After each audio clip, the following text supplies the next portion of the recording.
And good morning, Memorial Day morning. Welcome to a special live from the workshop and from the workbench.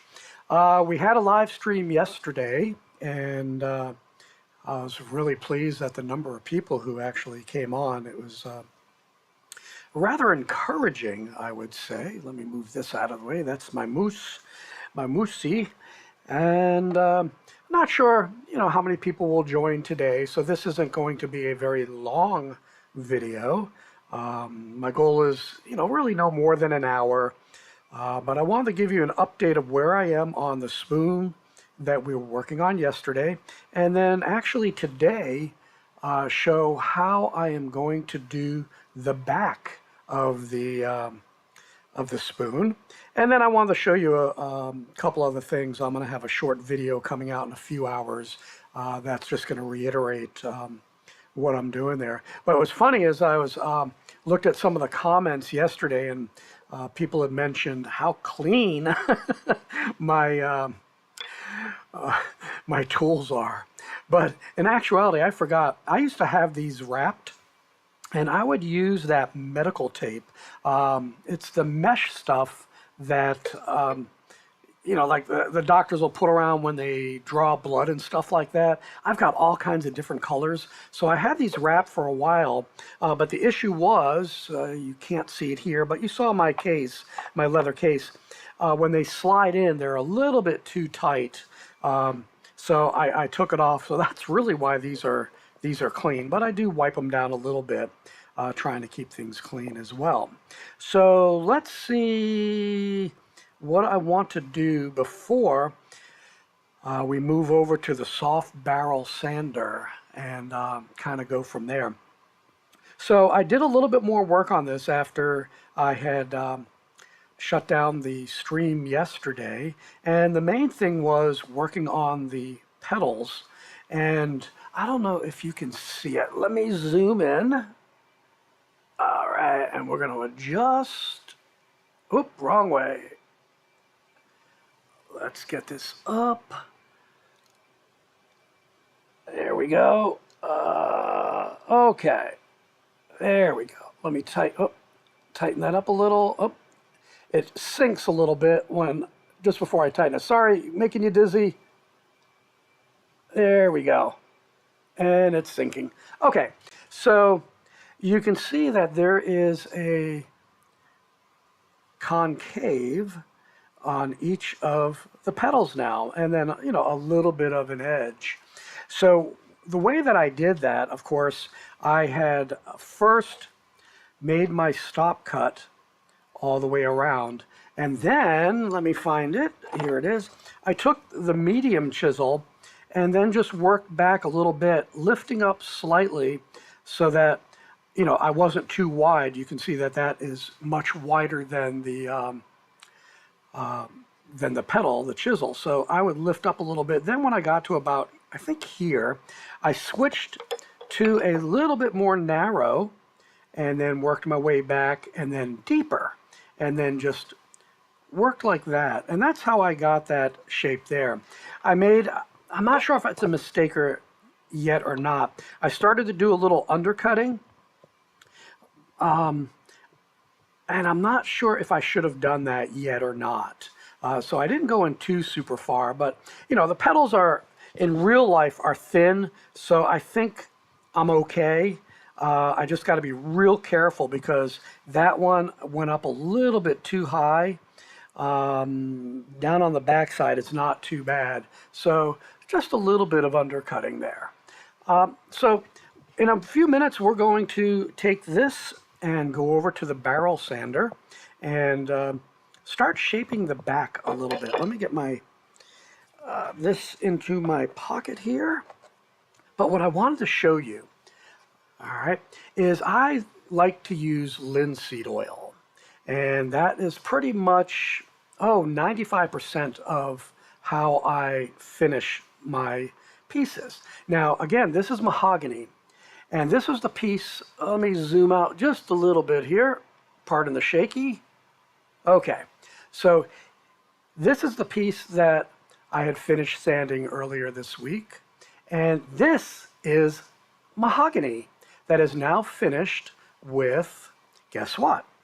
Linseed oil. And I use the raw linseed oil. And my heavens, look at how the grain comes out, the color, the red, the browns, the shimmer.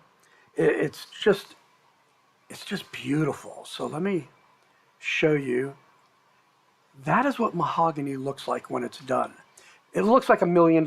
So again, you look at what this looks like and you're like, boring.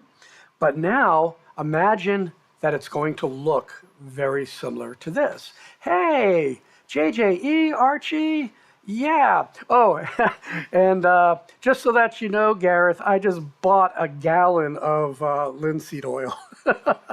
So what I wound up doing, it's not going to get delivered until Thursday, because by having it delivered Thursday, Amazon gives me 6% cash back on my Chase card. And I play the points and dollars back, because I pay my cards off. But yeah, doesn't this look great? Just the color. So this here is going to be a gift to the Turkish officer, as I explained. So this still needs to cure for a day, and then I'll take some steel wool just to give it a velvety finish feel.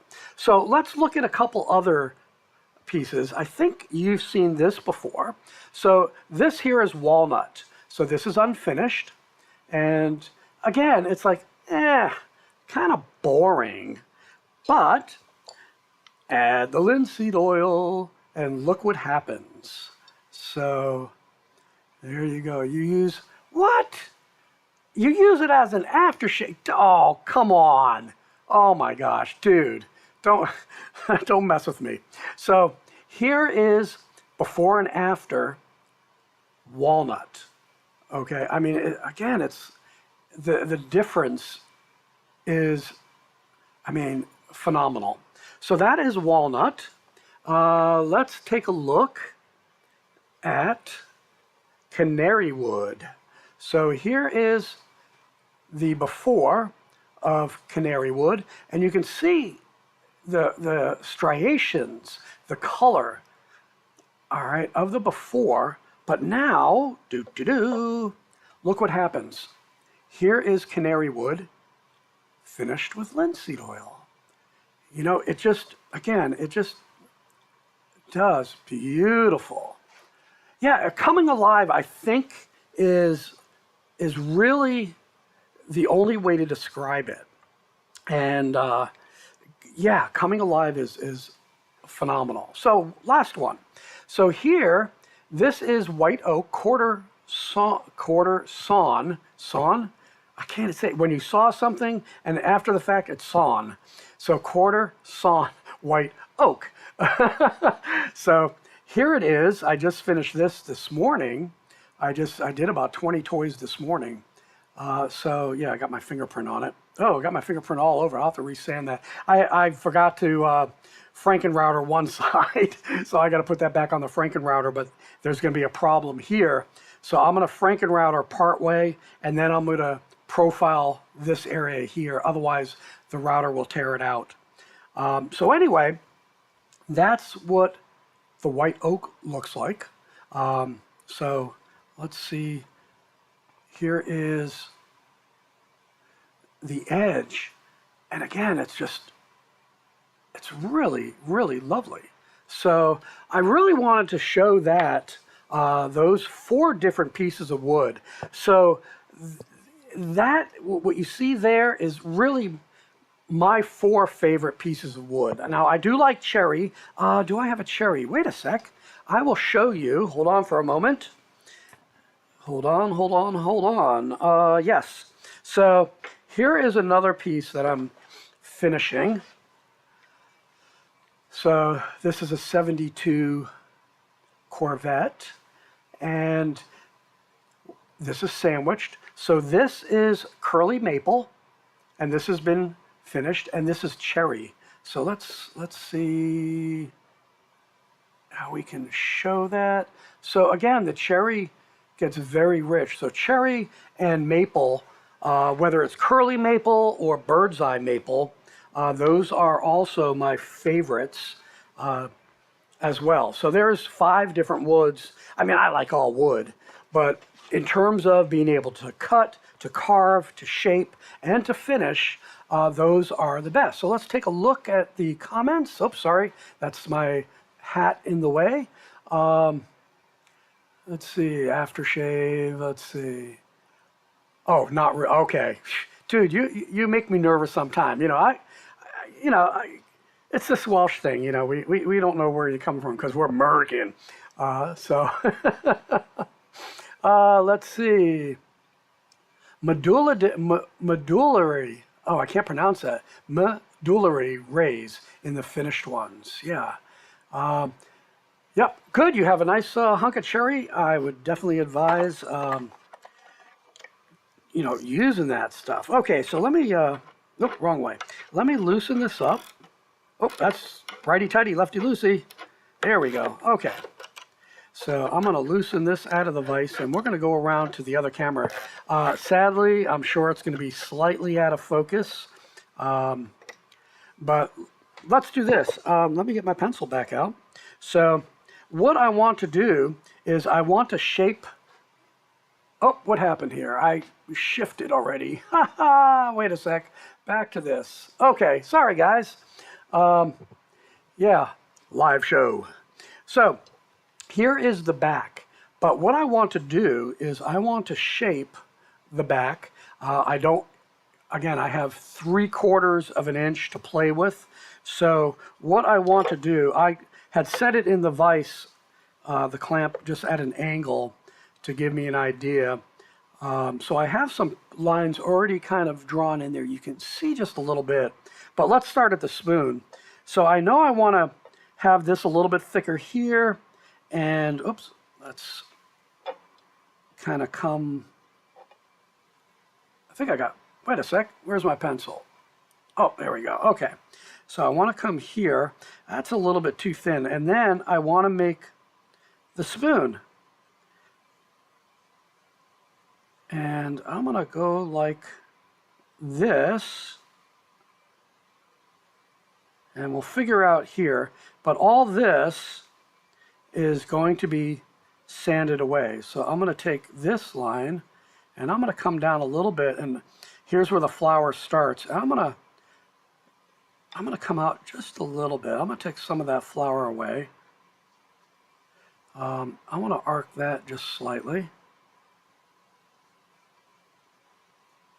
So this is my sanding line, and I think that should look pretty good. I had started over here, and I'm going to put it in. I'll be able to see and just gauge against the line as I move along. Let's see, this week will be my big shop at the sawmill for the summer. Yay, that is going to be fantastic. I would love to have a sawmill and be able to get that stuff sawn out. Sawn. I can't say that word. It doesn't sound right to me. Okay, so let me move over to the workbench. I have to walk around, and I'm going to be blind for the next few minutes, not being able to see comments or anything like that. So hopefully, let me peek in here. Yep, you should be able to see everything. So this is, I got this from, what is it, Judy, the Intarsia Queen, Judy Gale Roberts. This is a soft, oh, let me bring this one over so you can see it. All right. So this is a soft sander. So this is the rough sander. This is more of a fine. And basically, all it is, I think you can see that. Yeah. It's just a foam with a barrel sander. That's all it is. And it's on a aluminum spindle that goes all the way out. And it is on my bench grinder. So there used to be a stone here. And then I still have the stone here for sharpening other tools and everything. But yeah, this is what I generally use for fine shaping, getting things roundish, especially when I'm doing intarsia. Sometimes I do profile some things or finish it up. So, you know, even though I did this on the Franken router, I could do a little profiling if I wanted to. But I like it. So this looks familiar. I moved this from my workbench. So again, here's my pencil line. Let me make sure that I'm doing it the right way. And what I'm going to do is I'm just going to rotate side to side and go about that deep, and then I'll do the same thing here. And my goal is to work to the line and go from there. So we're going to make a little noise. We're going to make a little bit of dust. Hopefully this will take most of the dust away. So we'll start up the big and then get that going. So here we go.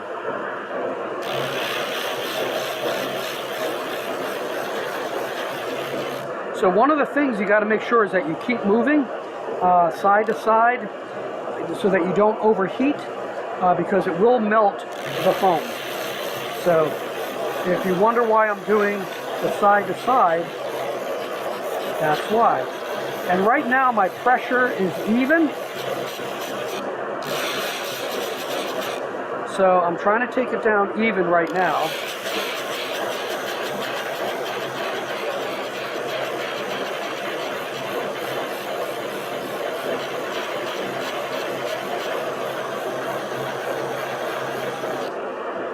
Here we go, we're getting close to there.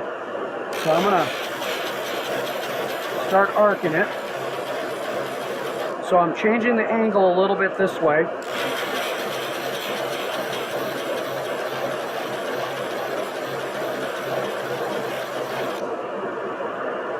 Just about.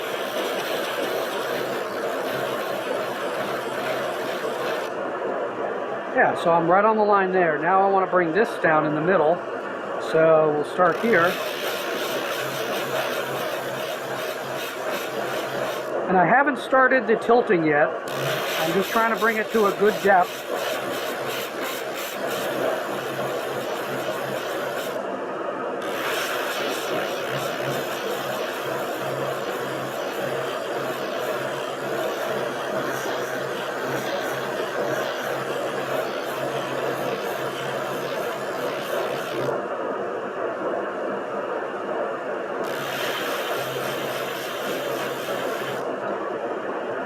So you can see the shape starting, and now we're going to go deep.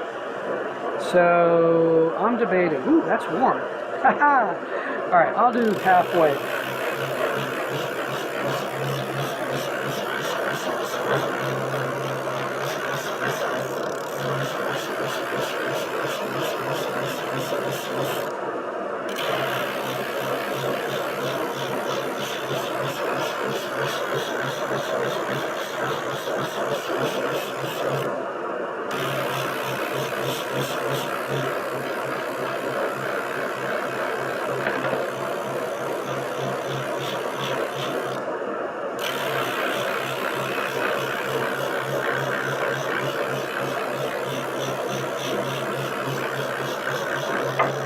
Whoop, just had a car fall.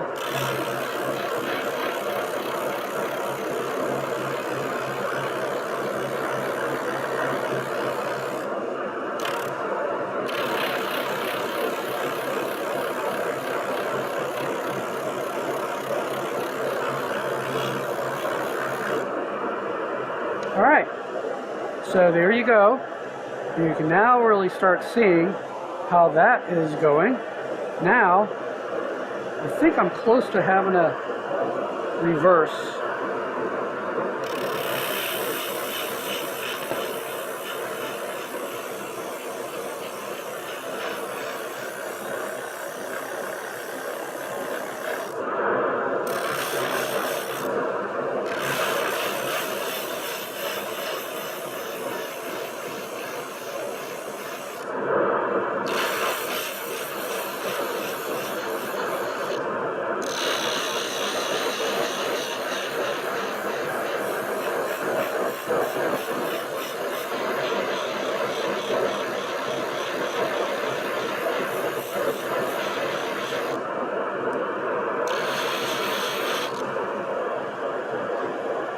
I always get nervous. This is why I like to have this done before I start sanding. I don't want to go too deep, so I can always revisit once I do the shape on the back, and I just want to make sure that I'm not taking this sanding too much.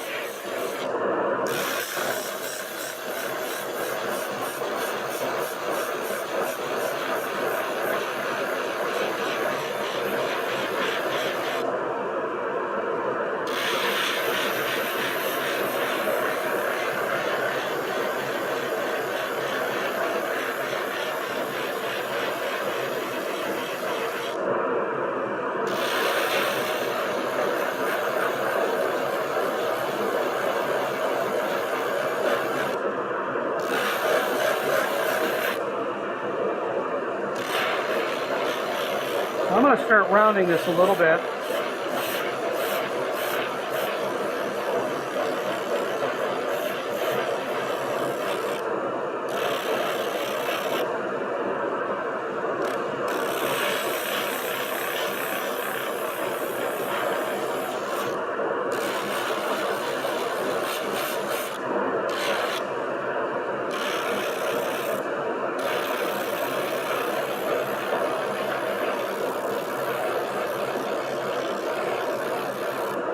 And I will round it this way too, so it's going to go that way, and that way, and that way as well.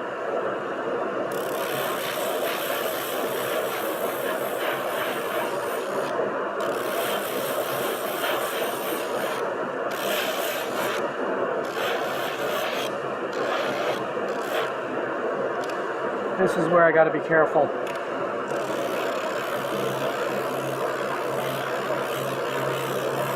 This can get really thin here, so I want to be careful not to take too much off.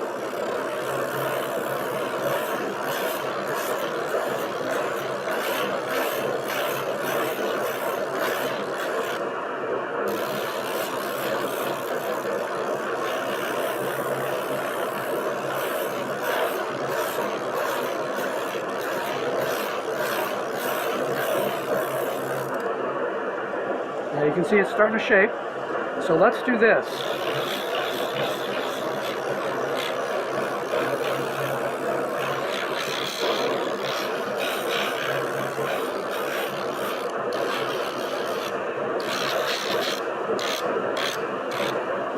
I'm doing it very lightly.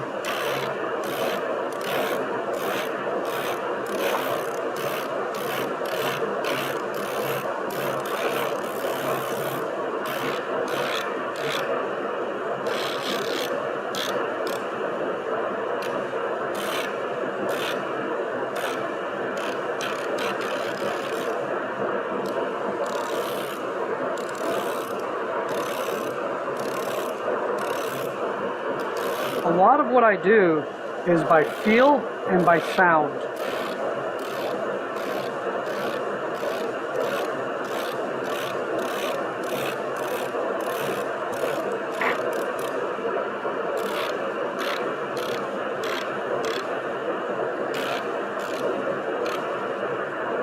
All right, let's try and smooth up this rounding a little bit more.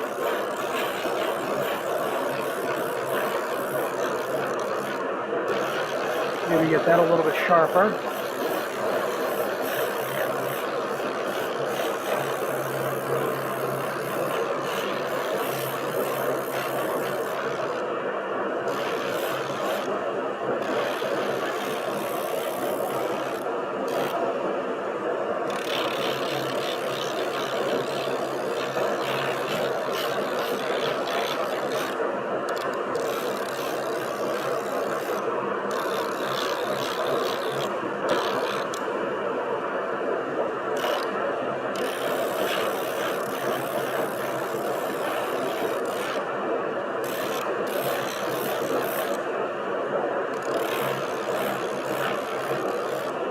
Alright, let's go back to here. So here's where we're at. This is what it's starting to look like. And I may curve this some more this way. I may take a little bit more here. I think that's pretty good. And I'll angle it to round it slightly, being careful of the edges.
So you can see a lot of shape there now.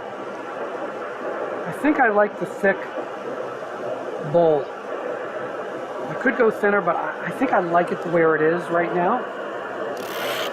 I'm going to thin this just a little bit more.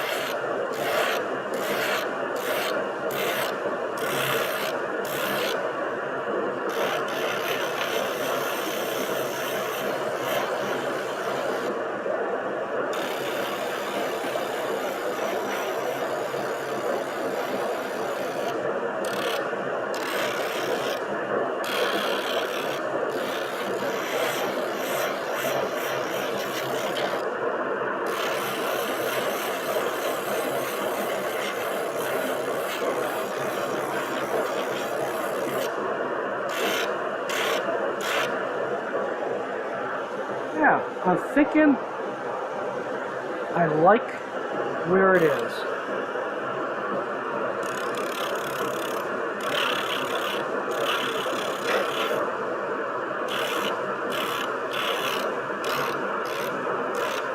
Now a lot of this I will hand sand even rounder. So here's what it looks like here. We'll get it back on the workbench in a moment. I think that's good. Now, if you're ever wondering how I make my my sandpaper last longer, this is, oh, it came off here. This is a belt cleaning stick. So I just take an edge,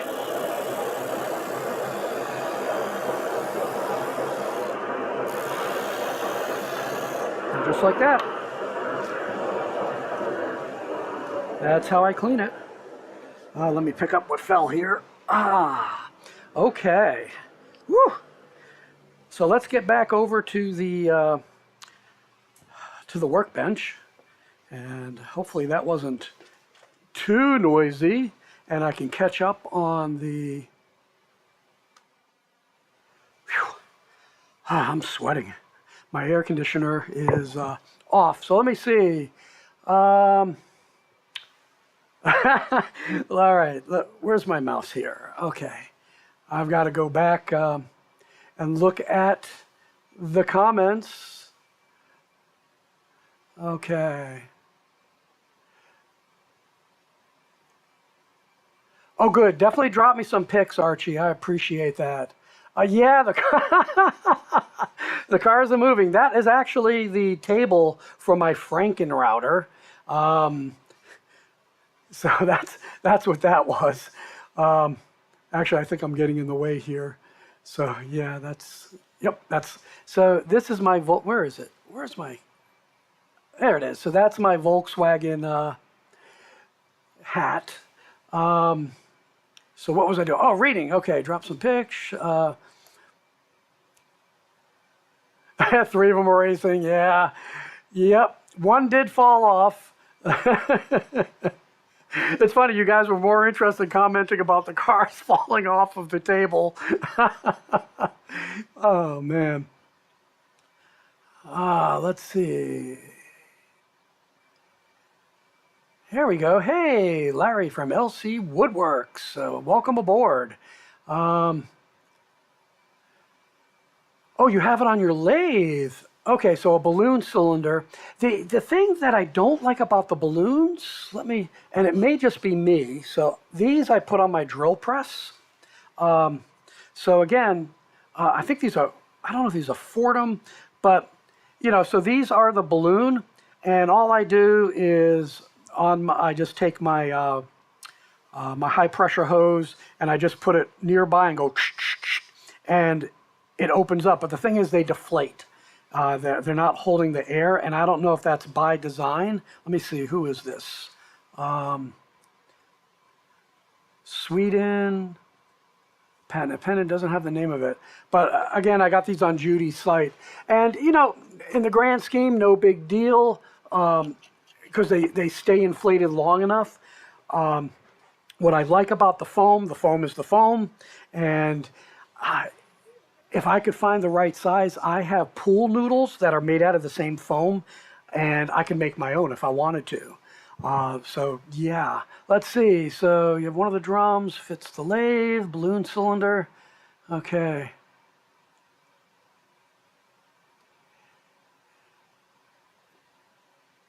Okay, there we go. Oh, incoming call. Okay, Archie. Yeah, they are small, but remember, a lot of what I do are quote unquote smalls. So it comes in handy. For example, now if I want to, I can go put one of those on and start doing the edges rather than having a big one. So what you just saw is what, 10 inches and about 4 inches in diameter is the drum that I was just working on, which is ample size for me. I have different sizes. So this is actually a hard, oh, nope. Okay, so that's my hard one, but I do have this is my soft one. Let me zoom out a little bit here. There we go. Okay, so this is my soft one. So that's about 2 1/4 inches. I do have another hard one somewhere. Here's one of my smaller hard ones. So this is just rock hard. So I use that for some harder shaping. Then, of course, I have my mop sanders. So what you can't quite see it. Let me bring it up here. Pardon the shaking. There we go. Let's move up here. Okay, so get a light on. So this is my big drill press. This is was it 14 inches? I think 14-inch drill press. And you can see I have a mop. Oh, let me get the light. Let me get that out of the way. All right, wait a second here. This is not working right. Okay, that is... come on. It wants to sync. There we go. So here is I think that's 120. Yeah, so I've got a 120 on right now because I'm going to mop sand these cars here. This is a 240. And what I did is I just super glued, CA glued these panels and drilled holes so that I can just put my most commonly used sanders. So here, if you're wondering how I sand the inside of a lot of my bowls, well, I have these. Let me get that up. So here's a big one, and here's one of the smaller ones. So this can go do-do-do, and they're soft. It's a sponge, basically. I can go in, get up high, and get into the bowl a little bit. This is a little bit too big, so I'm going to be doing mainly hand sanding there. Let me put those back. There we go. Yes. Get in the hole, Rick. All right, and then of course I've shown these before. I have put my most commonly used drill bits. These are my regular drill bits. Oh, you can't see it. Let's get back up here. Let's do this. Let me bring it back down to the workbench because I can't look that high. And we're going to get the light on in a moment. Let me spin that light over. This is a magnifying glass and light, similar to what I have on my my scroll saw. There we go. Okay, good enough. So my most commonly used rotary tool and drill bits. These are my regular drill bits, and just a couple hunks of wood glued together, some scrap wood. Because I have a box, you can't see it, but where is it? Just underneath this, and I have 280 different drill bits. Then these are my brad point drill bits. So let's see, let's get that out. So these have the point so that when you're drilling, the first drill doesn't slide. I don't need to do a pilot for most of my cuts. Did I put the... Oh, man. There we go. And then this is my most commonly used Forstner bit. This is the 16 millimeter that I use for the little people. So I keep that handy. And then this is just a regular bit. I think this was 15/64. So this is what I use when I use pegs for the axles rather than the full axle. I use 1/4 inch for the full axles. Let me move this over. So yeah, I try to keep things organized and handy as I work.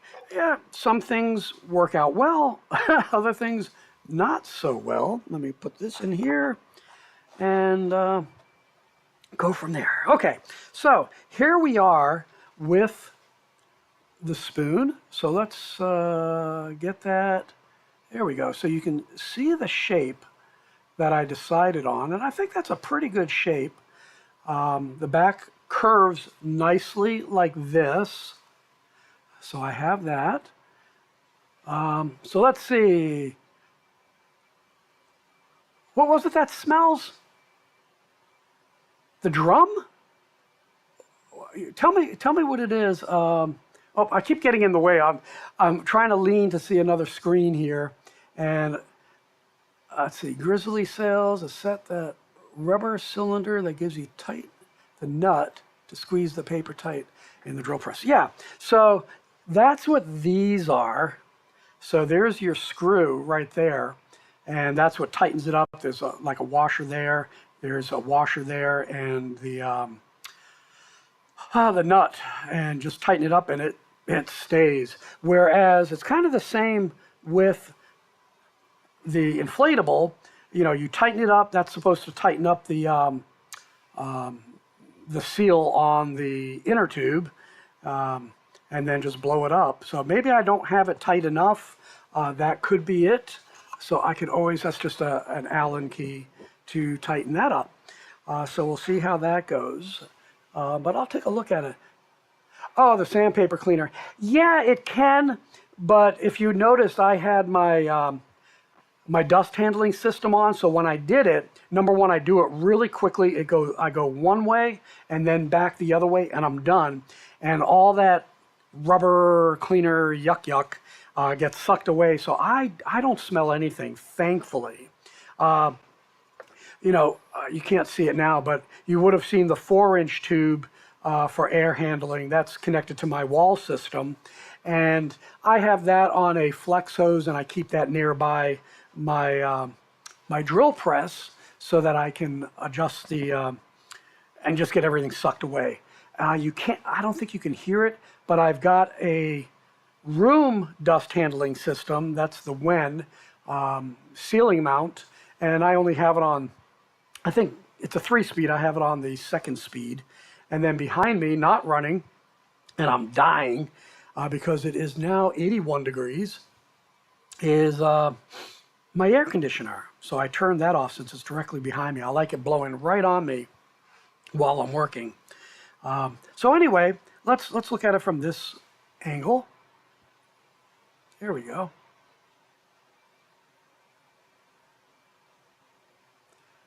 So you can see the angle there. Yeah, so in actuality, I have 2 dust handling systems. The first one is actually through a DeWalt, I think it's a 10-gallon shop vac type, and it goes through a cyclone separator and then goes to the 4-inch pipes on my wall, and then that feeds my drill press, it feeds my scroll saw, then I have some blast gates so that it can go to my small 1x21 belt sander and disc sander. That's at the end of going this way. And I do have my small 8-inch drill press that I keep a pilot in all the time. So that's just my down and dirty. That is right underneath my wall control where I have screwdrivers and wrenches and all that. I just moved my my tool chest because I was cleaning the shop yesterday. So it's out of the way, which is pretty good. Then the other thing that I have, originally I had it hooked to the wall system. It is a 8-inch? No, wait. I'm sorry. Back up. My wall is 2.5 inches, is the clear pipe, and then the 4-inch, which you saw yesterday, and you saw connected to my to the big scoop that I move around with my it was right on my soft sander, and that's the 4-inch pipe. Sorry, that goes to my 1 horsepower dust handling system. It goes to I think it's a 1 micron bag. So nothing gets out of that. But the issue that I had with that when I hooked it up to the Cyclone, I didn't have enough suction to clear out the pipes. I really need like probably a 3-horse. But the way that I arrange things is that I remove the connection from the back of my scroll saw and then connect it up to my drill press and the belt sander at the other end of my work area. But what I can also do then is I can roll the 1 horsepower, disconnect from the scoop, and then plug it into my scroll saw. It gives me plenty of suction that way. What I don't like, because it doesn't have the Cyclone, is if I'm working on small pieces, I have to be very careful that the pieces don't get sucked up. So what I did, this is in a video, is I took an aerator from a kitchen faucet, and that goes right into my top vac on my scroll saw. Fits perfectly. I had to rotary tool the little tabs here, get it just right, snaps right in, so any pieces won't get sucked up. However, it does get clogged up once in a while, so that's the trade-off. What I do like about the dust handler, the 4-inch, the 1 horsepower, I should say, is that it's quiet. When I turn it on, it doesn't make as much noise as the DeWalt. But, you know, I try to keep the dust down to the minimum here and go from there. Let's see, I do have a homemade air filter I use when sanding.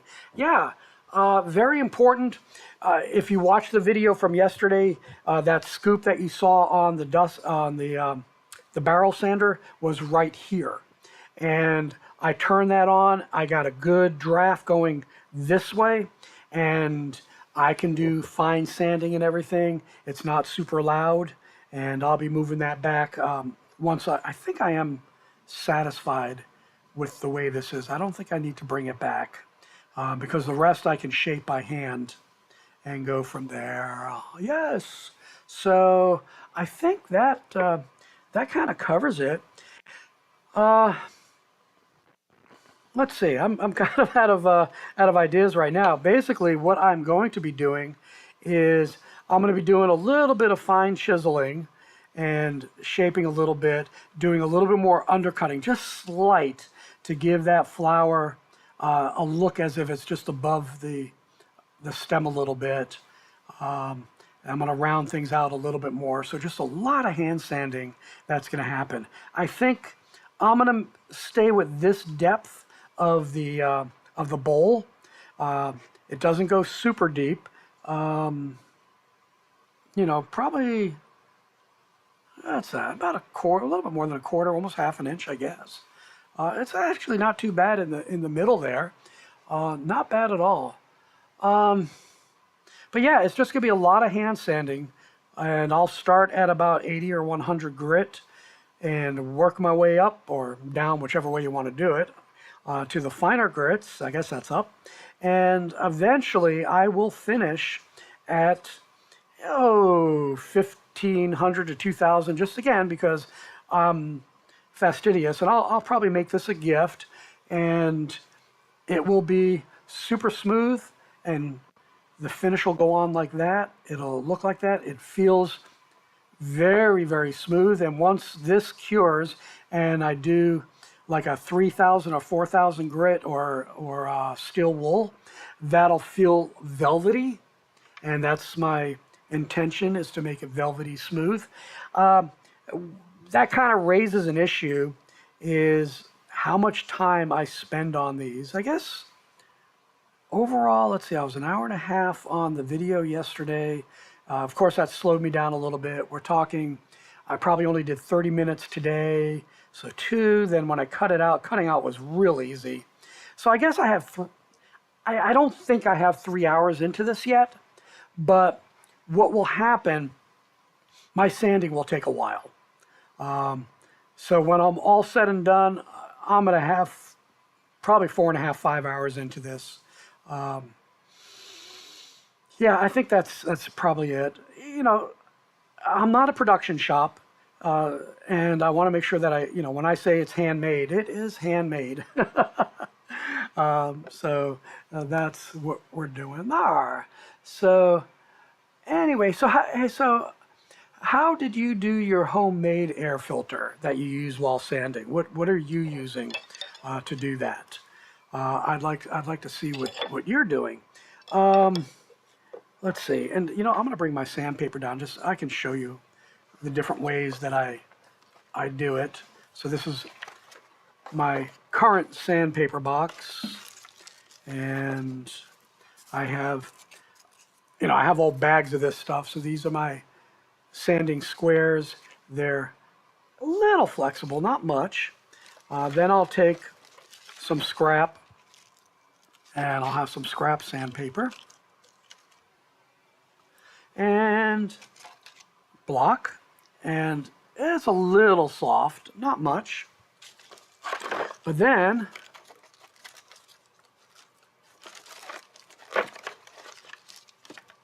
I have sanding pens, and I'm going from 80 to 240 grit. So each color is a different grit, and I just wrote on them what they are. And then, of course, different types of sanding twigs. So just different ways to do it. I want to be really, make these really nice. So here's the 120. So I'm starting at 120. And, it's just sand, sand, sand. And watch how the wood comes off and shapes. I may take my rotary tool. I have to replace it. I'm running out of my sanding things. I have 3 different sizes. This is the medium sander. Oh, my nose itches. Ah! So that is the medium. And I may take that to this. I'm not sure. Just to get some faster results. But again, for me, I'll come in early in the morning and sand, whether I play music or not. This is going to be my rough sanding right now. Because what I want to do is I want to smooth out any sharp edges. So let's see. Okay, so for example, here is a somewhat sharp edge there. So I'm going to work that out. And this takes very little wood off at a time, and that's what I want to be careful with. So I can do it this way, or, where's my 80? I forgot what color my 80 was. Was it gray? Yeah. So the other way that I can do this is like that. And I can take a little bit more off. I can get into the corners better. I want to take these edges off, so I'll go in there like this. I can use the other angle, change the angle of it. I can use the twig in there too. So these help because I like having my edges profiled and rounded. So you can see how I do this. It is going to take a while. But as you saw with the other spoon, the results are so worth it. You know, could I sell those? I don't think so. Not to get what I have into it. So let me ask you a question. What would you pay for this? This is about 8 inches, half an inch, a little bit less than half an inch thick, and totally hand carved. What would you pay for something like that made out of mahogany? That is the question that I have to the pipples on the chat. Hey Nancy, welcome aboard. You missed me sanding and everything. I can catch you up a little bit. But the question right now is, this is mahogany finished with linseed oil, all done by hand carving, and hand sanding. My question is, what would you pay for that? All right, just impulse, say, oh my gosh, I've got to have it. And again, it's 8 inches. 8 inches by 2 inches down to, you know, half an inch thick at the thickest here. Just curious, because I really don't think, with the amount of time that I put into these, that I could get the money out, or I would have to price it so high. So that's why I actually prefer to give them as gifts, because to me, it's the intrinsic value. So here you can see that that is starting to round, and you can see the shape going from thin to thicker to thin, thickening up a little bit, and then thinning out again. And of course, everything is concave this way. So that's the back. Nope, you can't ask that question, Nancy. What I want to know is, I gave you the only information because I want to know how much you would spend, knowing that, hey, this was 100% handmade out of mahogany, hand sanded and shaped, carved and shaped, and finished in raw natural linseed oil. So again, this is the finished piece. And just so that you can see, this is what mahogany looks like unfinished. So there you go. So what I want to do is find out what a person would be willing to pay, and then I want to compare it to how much time I have in. See, you know how much time you do your work, and my premise is, because I'm so fastidious on these things and take so long, that I could not charge what it's worth according to my time. So that's what I wanted to pose to the crew here is, okay, you know, so just kind of put your buyer's hat on. And again, it's like, yeah, I really want to buy that as a gift.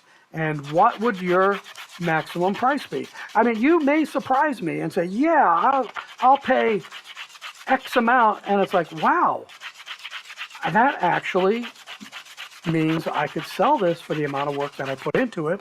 Or you say that amount, like, how can I become more efficient, speed up the process, yet still maintain the handmade?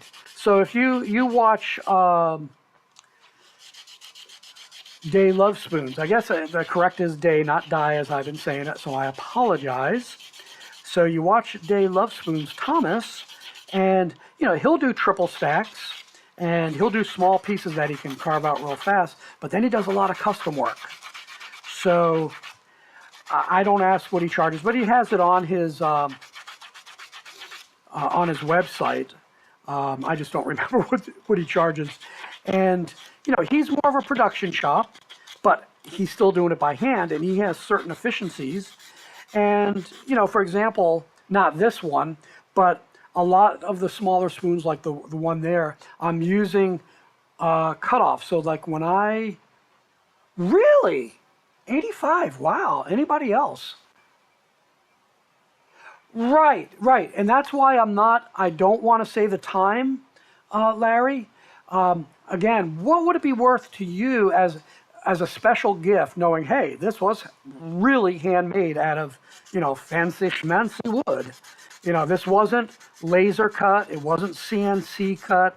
It's not something you buy off of Amazon or Temu. It's not made in China. It's like, okay, I used to collect katanas, Japanese katanas. Those are the swords. And I used to get some handmade ones, and I'd pay $400 or $500 for handmade ones. But they were done in a forge, and I use the term handmade loosely because they used a pneumatic hammer to hammer and fold. So it was a combination. But if I was to get a true Japanese katana, that if you watched, I'm sorry, I just kicked the camera. If you watch Kill Bill, when she goes to Hanzo Hattori, the way that he did it, they didn't show the whole thing, but when he hand folds, I mean, he's hammering. And there are people who still do it that traditional way. You're paying $10,000, $20,000 for that. So that's, again, for certain people, I mean, I would spend that money if I had it to get my one absolute statement piece that was done the way it was done, 300, 400, 500, back to the days of the samurai. That's the history behind it. So it's kind of the same thing here. Is I don't want to call these Welsh love spoons because I'm not Welsh, I'm not in Wales. I do call them love spoons, or on the tradition of the Welsh love spoon. But again, it's handcrafted, but made in America. So yeah. But this is my rough sanding, and I'm going to come back on that. So you can see how the flower is starting to shape up. And I will go in and make my little dots in there with my all of the awl, and tap it with that. So it's always fun. Let me see if I can find my awl here. Yeah, there it is. So I'm not going to do it in that piece yet. So I'll do it in over here. I think you can see it. Yes, you can. So basically, I'm just going to go like this. I'll set it. Oh, that goes in far. I'll have to choke up a little bit. Maybe choke down a little. Yeah, I don't think you can see the dots, but that's how I will be doing the seeds. I may hit it harder to make it show up more. No, that's too hard. I like using scrap wood to kind of practice my technique. It's like, all right, I want to get some holes. What do I have to do? Where do I have to hold the 20-ounce mallet? I mean, I can hold it back here, and if I let it fall, man, that goes in real deep. Halfway, and you can hear the sound difference. I'll choke it up to here, and doesn't go in quite as far. So I use scrap wood to practice. Um, you know, I'm sure Nancy used a lot of scrap paper to practice your different drawing techniques or how inks or paints will blend and work on a particular medium. Um, so it's a lot of things. Let's see, honestly, because I can make one myself, not much. Yeah. Okay, so you'd gladly pay $40. All right, that's good. But that's based on, again, you looking at it from a crafter's point of view. So, again, if you were a person who did not know how to make it, I think that may change. If you're willing to pay 40, and Nancy's willing to pay 85, and she's a craftsperson, and but I don't know. I'm sure if Nancy was given the tools, I bet Nancy could do these and do a stellar job. It takes a few tries to get the carving techniques down. I have a bunch of fails that I used to have up on the wall. As I was learning different types of wood, what to use and what not to use. I mean, I think Paduke is one of the woods I tried. That's the orange wood. And oh my gosh, that thing just splintered like crazy. And I couldn't get it to shape properly. I forgot what else I tried. I think it was just straight, white oak. And I could not do it by hand. I had to actually power carve.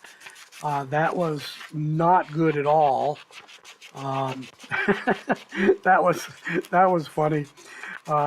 When I first tried carving it, I was actually going to carve out a Noah's Ark out of the white oak, and it was miserable. I said, forget it. And then I think I pretty much burned out one of my cut saws trying to cut it, and said, nah.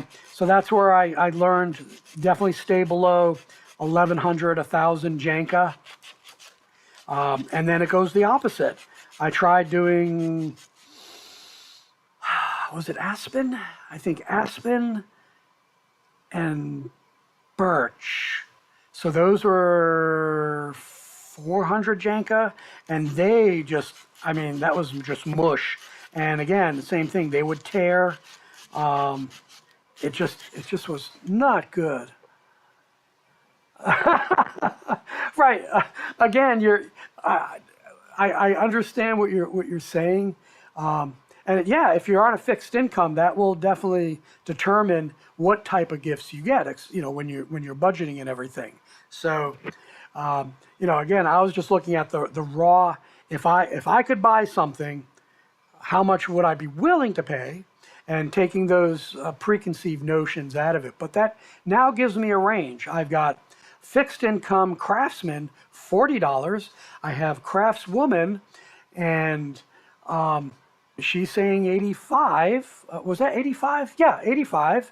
So that gives me a range to think about if I ever want to sell these. So again, just using it as gifts. This one is not assigned right now. And we'll see who I decide to give it to. Because I did give a similar love spoon made at, what did I make that one out of? I don't think it was mahogany. The last one that I made, I'll have to look at the picture. I forgot what wood I used. And it was for a friend. I think I told some of the funny story behind. I met her when she was looking for a modeling portfolio. I was working as, I had my own business as a portrait photographer and did modeling portfolios too. And I met her, and she became one of my muses because she just photographed really well, and she wasn't crazy like some of the other models. That's a whole nother story. But the first time I was showing her pictures, we're sitting there. And I think I've already told this story, and there was a photo album of her family, her history and everything, when she was a little kid and everything. And, she's showing it to me, and I'm looking at it, and all of a sudden I see a picture of her parents when they were getting married, remarried or something, and I recognized, I said, hey, that's such and such church where the pastor is so-and-so. She's like, well, how did you know? I said, well, that's where I got married. And she looked at me and she says, I know who you are. And I'm like, what? She said, you married so-and-so. I'm like, yeah. She says, oh my gosh, my wife was her Sunday school teacher. So here she was 29 at the time, and I think the last time my wife saw her, so it was 2006. So we had already been married 20 years. I think it was 20 years.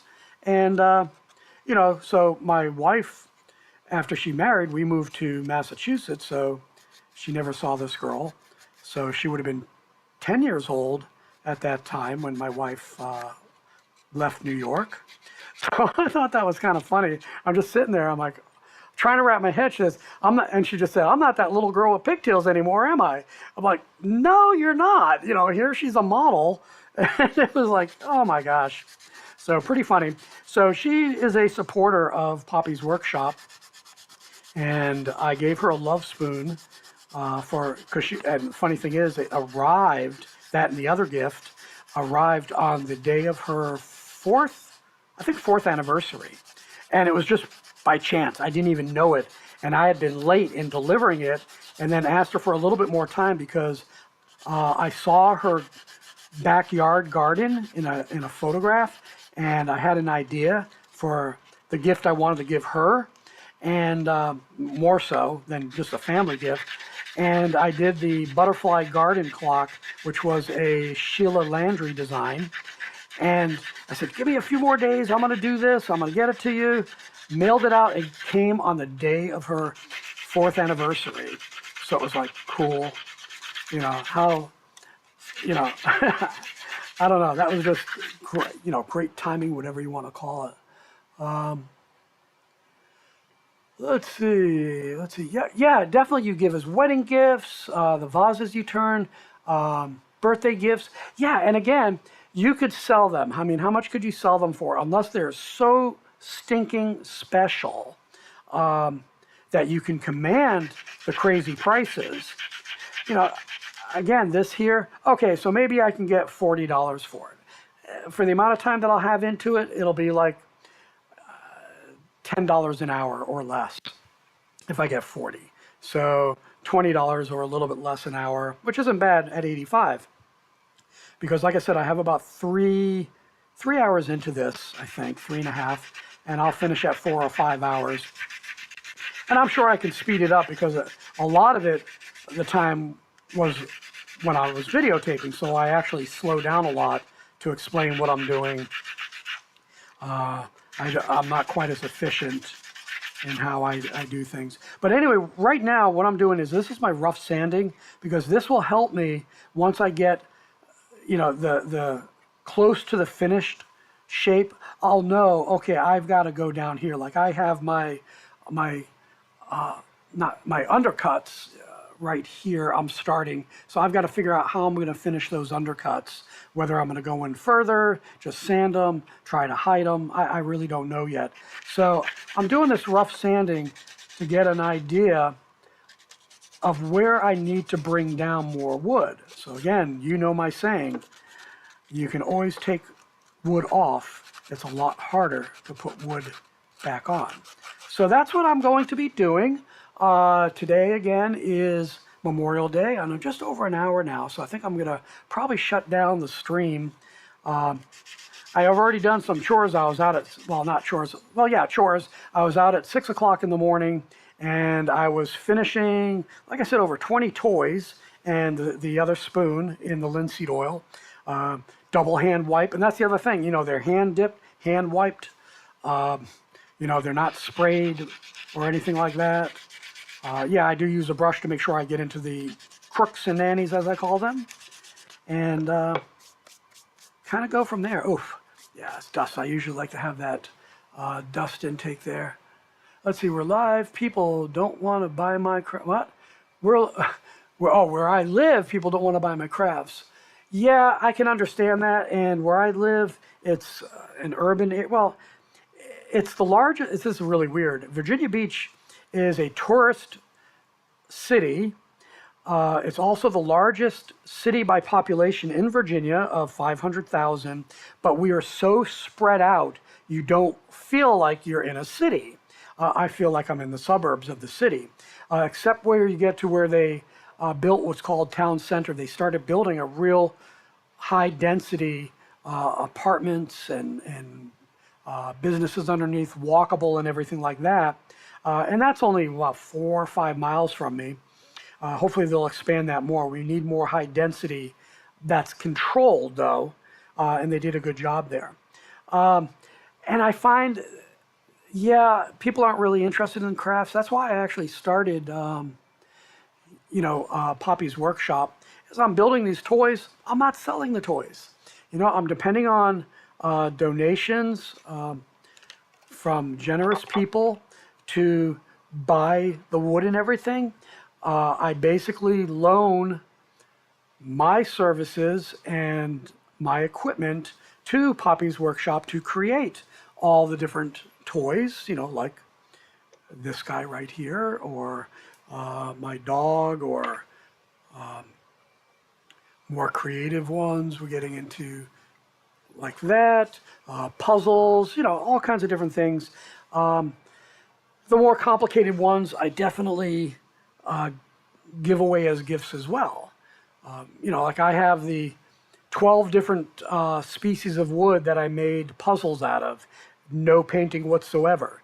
And each piece has to be cut by hand separately, and then I have to be so accurate on the lines that they will fit together as if it was cut from one piece of wood. So my puzzles are cut like intarsia, but they will look like, they look like intarsia, but they would fit like it was done segmentation, which would be out of one piece of wood. So that's the trick. That's why I strive to nail my lines every single time. So yeah, there we go. Anyway, this was just when I got offline yesterday, I said, I've got the day off tomorrow. It's the end of 5 days that I've taken off. I think I'm going to join into a live stream, let people know what I'm doing, because I thought I finished rather abruptly, and I wanted to show how I actually shape the backs of these. That's just one of the techniques that I do that is actually pretty quick. And there you go. So that will take care of things today, and I will be back at 10 o'clock, yes, 10 o'clock this upcoming Sunday, Eastern Standard Time, and I hope to see you there. I don't know what the heck I'm going to be working on. Maybe more toys. I avoid the Frankenrouter when I'm filming, just because it's probably the most dangerous tool that I have, and I have to be 100% concentrating on that when I'm profiling my work. So there you go. Let's see, you've not found a niche yet that would be good sales. Jewelry boxes. For oh, dude. Oh, Madonna me. That is way too funny. Yeah, I'm not going to get into anything beyond saying, look, there are the dispensaries that are coming up. That may be a great place to market them, the boxes. The other thing, I forgot what Facebook group it is, but there's a gentleman who turns bowls, if you know what I mean. And I'm not talking about the bowls that you eat your soup in. And honestly, with the types of woods that he uses and the shapes and everything, they're really cool looking, to be quite honest. So dispensaries, I will leave it at that, okay? And of course, I'm sure, I don't know if Facebook or Etsy would allow you to, I know, that's why I didn't want to say much other than the word dispensary, because I would be in the same moral dilemma, that's really hard, Have you considered pens? Getting the pen blanks? I know Uchu Hardwoods. I think they have pen blanks. I mean, they're all over, but get really, really fancy pen blanks, and you can turn them on a small lathe. You know, I can get a tabletop lathe, and I'm thinking of doing that sometime just to give it a try. And you know, if you're already doing full size turning, I bet you could probably turn those out pretty quickly. That may be an option rather than doing the dispensary route. But no, I'm with you on that. The moral dilemma, just, yeah, not gonna happen. So that's it. So yeah, let me end it here. I will see you next week. I'm gonna drop a small video, short, in a couple hours. That just goes over the differences of the 4 different woods that I used recently and what they look like. So that'll drop in a couple hours. And I'm not sure, I may drop another video, a little bit longer form. I don't know. I'll have to think about that. So with that, may the Lord richly bless you. Make it a great day right here at Poppy's Workshop.